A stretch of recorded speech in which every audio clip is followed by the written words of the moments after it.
What up guys, Charlotte here, and today you join me on a specifically sort of cool video. I just wanted to sort of go over the Legion changes that WoW had released today. There is also going to be an MMO champion link, I'll link in the description below, and also if I can find the original blue forum thread, I'll also link that in the description below for you guys to read through. I'm just going to quickly go over a lot of the changes. Mainly, I'm going to go over Arms and Fury because they're the two specs I play. I don't really like Protection. Due to the fact it's kind of a tanky spec that can do damage, and I don't really like that. But that's only my personal opinion, so I won't be going over Protection Warrior for that reason. However, I have my most experience on Arms and Fury Warrior, so that's why I'll be going over them. Moving on into the actual changes themselves, they're keeping Mortal Strike the same. It's still going to do, we don't know moderate damage yet because we haven't got gear scaling or anything like that yet, but it's still going to do the reduced effectiveness on healing on your target, which is awesome. Slam is back without it being a talent. As you can see here, it's a talent, but it will be baseline now. We don't know whether it's going to be, like, how much damage it's going to be. I'll just double check on the, Slam. Slams your opponent for a moderate amount of damage. So it's not going to be one of your hardest hitting abilities, but it'll be a nice rage filler that isn't Whirlwind for Arms, for example, which is one of the main downsides of Arms right now in Warlords. And why it's sort of kind of like a less button class than, say, it was in Mock, for example. Overpower is also coming back, but it is actually going to be a talent choice. We're not really too sure how they'll probably just replace it, I think, with where Slam is now, which will make sudden death a lot worse, in my opinion, due to the fact that Overpower, depending on how much damage it does, it will be a lot better because of the way you'll be able to stack it and so on, if it were like it used to before. If I can find an old version of what Overpower actually was, I'll put an image on screen now. Basically, moving on to Colossal Smash, they've basically changed it a little bit so it does more kind of percentage damage taken on your target instead of just bypassing armor, which is, you know, because at the moment it bypasses armor, as you can see in the tooltip here. I will also put the new tooltip on screen. But yeah, I think that's going to actually make it a lot better because it won't hinder, like, it will do base across all of the classes instead of doing more armor.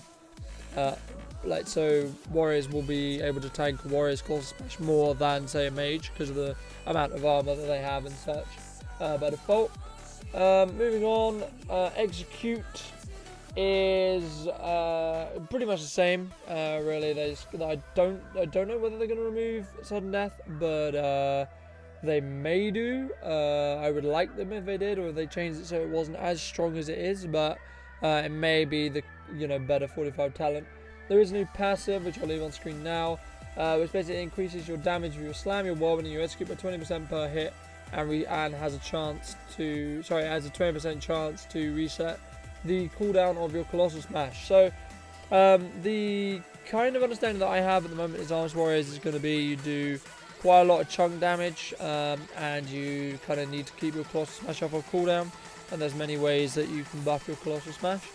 And Fury is more kind of a haste build, kind of you're doing lots of attacks very quickly kind of thing. But I'll go over more about the Fury spec when I actually move on to Fury itself. And I also think Fury is getting a quite substantial healing buff, which is really nice. But just quickly going through the last two notes I have on Arms Warrior.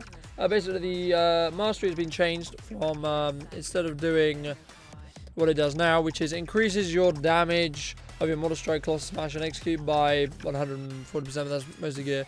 Then it will just increase your Mortal Strike damage by 50% base, and then it basically makes it better as the target will take 50% more damage instead of 20. So that's cool. Then you've got another passive which I'll also add on screen. Basically, it lasts double the time. So instead of lasting 6 seconds, it will last 12 seconds, but it will be slightly less efficient. Now, what that means is will be probably like 10% damage taken, but I don't know whether you'll be able to take this as a talent, as a passive, because I can see how this would be like kind of annoying if you wanted to, say, run a comp that would need the Colossal Smash to be 20% for 6 seconds over the like 10% for 12 seconds, but we'll just have to wait and see. If I can get on the BR, I will do some testing and stuff like that, do some theory casting. But we're going to jump into Fury now, to show you guys what's up with Fury. And just for the time being, I'll jump into my Fury spec as well. It's basically Bloodthirst has got a buff on healing. At the moment, it does 1% extra damage. It's going up to 5%. That's pretty awesome. Enrage has been changed from what it is right now, which is... I'll just show you the tooltip right now. Just give me a second to find it in my spellbook. There we go, Enrage. We'll still have the same enablers, so Bloodthirst and Berserker Rage, which means we will be able to keep it up 100% of the time, but you may not want to do that due to the fact of how they changed it. It still generates rage, your damage is done, it's still increased, but you also take more damage now. Instead of your damage actually being to the point where you take more damage, it's actually going to be, and I'll read the tooltip off forehead here, Bloodthirst crit, critical strokes, and enabling Berserker Rage will erase you, increasing your attack speed by 100%, and your damage taken by 30% for 6 seconds. So basically they're nerfing the time that Enrage will stay up, but they'll give you more enablers to enable it. If they're going to keep Unquenchable Thirst in the game, this will give you basically an ability to keep yourself doing more like haste pressure, however you will be taking more damage, so that's something you may want to look into. But if you're geared like in a very survivable or more survivable build, then that won't be such an issue, and it will also be healing you for 5% of your health whenever you use Bloodthirst, so that's always good. Let me just tab back into my notes on my other monitor here. We got a new ability called Rampage. Big damage, you spend 50 rage on it, so it's basically half your rage bar, and it will act as if you are enraged. So basically you're going to be having a lot of attack speed with enrage. It's just going to be like a load of brutal fire attacks, like a big fist punch or big, in this case, dual two-hand swords. I'll put an image of what the artifact weapons for Arms of Fury look like in the segments of Arms of Fury as well. I'll put them in the corner.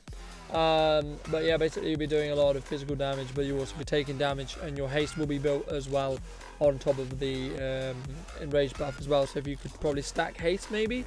I want to try as Fury and Legion, maybe try and stack all haste to see how quick you can attack. Because obviously if you can do, say, 3 attacks before, say, an Armors Warrior can do 1 attack, then you'll obviously do more damage. But that's just something I'll have to test out and see what happens in the beta, if that's what I get into, and so on. So come on, Blitz, let me get into the beta. Yeah, that'd be pretty cool. But yeah, so execute's the same, master's the same, still does the increased damage of your enrages, as you can see here. Increases your damage whilst you're enraged by 41% for the mastery based default, and I'm not really, for some reason, mastery, when I go mastery, it doesn't give me like a lot of mastery anymore. I don't know why. I think that's a bug. But anyway, we've also got another buff called Frenzy, which is sort of like Rampage, and this will be part of your burst, I assume, which will basically smashes the target repeatedly for moderate damage, increasing your haste by 5%, and it stacks up to 8 times. It stacks up to 5 times, apologies. So basically, full stack to 50% haste, and that's unstackable. That's just default stack on that buff alone, and then you can have other haste increases as well, such as a haste trinket or haste gear. So that's going to be pretty awesome. That's kind of really everything that I covered on we're just reading through the post. I just wanted to kind of talk over my thoughts. I think Warriors are going to be they're not in a bad spot right now, but I think they're going to be a lot better spot for at least 1v1ing, and without having to go protection, etc., as in Fury and Arms will be in a lot better spot when it comes to actually being able to solo stuff in PvP, especially with Fury with the healing buff. But something I do want to try, and I will do videos on if it works, is I'm going to be trying in the 2-week downtime between the end of the season, which ends on the 17th. I'm going to be trying to get one set of gear with completely full versatility on my warrior, and then going Fury with Unquenchable Thirst, and see what happens when I spam Bloodthirst, and see how much I heal, and see how much Enrage regen heals, because those of you who did not know, versatility increases your damage done and healing done by an amount, and also decreases your damage taken, so it's very, very survivable talent.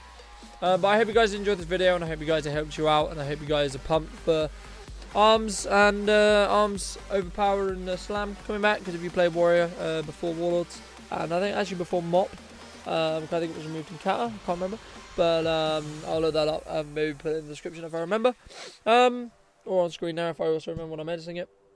this video. But yeah, I hope you guys are really pumped for those coming back, and I'll be interested to see how much Survival Fury has. And I hope you guys enjoy once again. And maybe dip a like and the favorite, helps out a lot. If you like, leave me a comment on what you thought of this video, or if you have any own opinions on the warrior changes. Such I may look into Shadow Priest and stuff, but I have less experience on that and Rogue as well, even though I do play them at level 100. So I really wanted to do the warrior one because I have a lot of experience on warrior. I've been playing warrior for 6 years or so. So that's pretty awesome. But yeah, I hope you guys enjoy once again. If you're new and you would not like to miss another WoW update video or anything else, I'm also going to be trying to do a lot more videos nowadays as well. I'll explain that more in another video. But I hope you guys enjoyed once again. And if you would like to be subscribed, then there's a little link below the video. And also there should be a link on the end cards as well. I hope you guys enjoyed once again, and I'll see you guys next time. Farewell. If you guys missed my short gearing, enchanting, talents and glyph guide on Warrior 6.2.2, then make sure to hit the left link. If you'd like to see the last 3v3 TSG game with Amber and Grey from my guild, then make sure to hit the right link, and I'll see you guys next time. Farewell.